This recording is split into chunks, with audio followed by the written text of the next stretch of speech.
Hi everyone, it's Magda from Foyr, and today I'm going to show you how to create renders for small spaces. Open your project and go to 3D.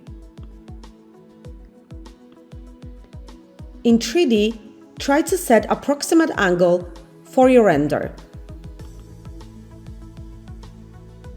Now click on Take Render. Use the clip view to go through the wall that you're facing.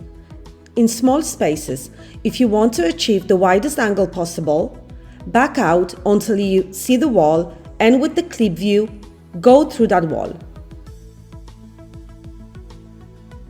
Now zoom in.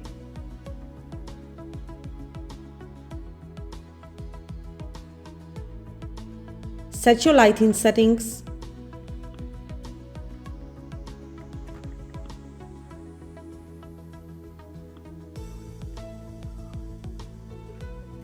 And click on Take a Render.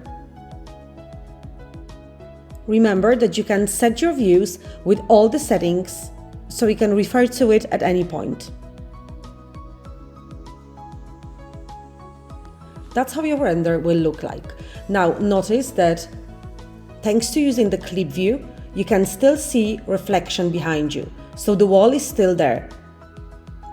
Hope that was helpful. Happy designing!